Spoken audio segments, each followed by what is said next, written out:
Tapos, ang labas mo nito sa kabila, yun o, may taong lumabas. Tinan mo. Yan, may tao. Yan yung nasa ano. Kasabay natin kanina palabas, paakyat. Tapos, hindi yata dadaan dyan or walang hihintong bus yan. Pagkakalam ko ha. Hindi siya bus stop. Ang jeep, di ko alam kung hihinto dyan. Kaya ginagawa ko, pag ako'y natawid dyan, lakad ako ulit doon papunta doon sa may Santa Lucia Mall. Para sureball na ako'y hihintuan ng mga bus tsaka jeep.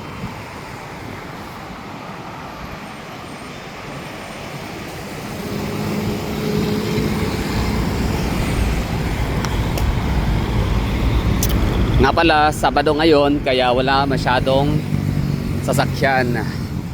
Hindi traffic sa lugar, hindi congested. Kasi wala ang pasok sa eskwela. Wala mga estudyante.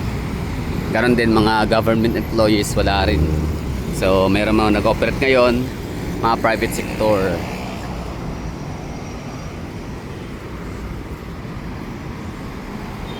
Ambulance vendor.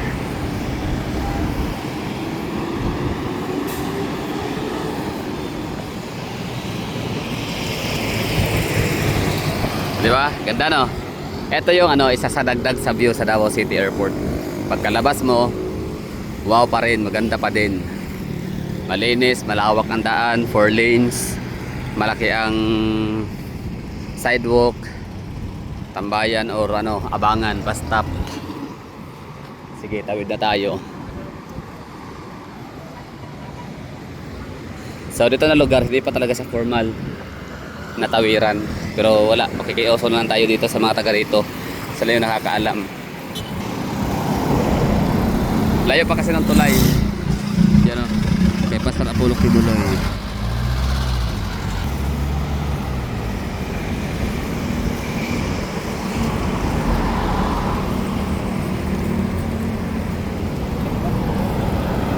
Okay, meron ng bus na paparating. Sana ay mahintuan tayo at na makasakay na. So maraming jeep dito ha, sa mga gustong ano, gustong makatipid or ayaw mag-taxi nga kasi nga nagtitipid. Oh, may jeep yan papuntang downtown. Downtown Davao City. City proper. Pinakapopulasyon. So abangan na natin tong ano, bus. Paparahin natin. At ang baba ko niyan ay Ecoland Bus Terminal all the way. Pamasahe 40-50, mga ganyan lang, mura lang. Kaysa kung magdano ka kasi taxi, na-try ko dati parang 295 pesos. Tapos keep that change 300 na. Makatipid ka sa bus kumpara sa taxi. Sakay, baka may bababa rin ba sa aero. So sa kabila rin ha, sa mga galing sa airport papunta naman na ibang lugar. Okay, so dito tayo sumakay, pamasahe mahal 120. Bakit 120 ang ano pamasahe nila? Kasi nga 12 stop lang sila. 12 ka hinto. Sabi noon every ano lang sila, every stop. So ang pinakahuling stop nila ay Panabo City.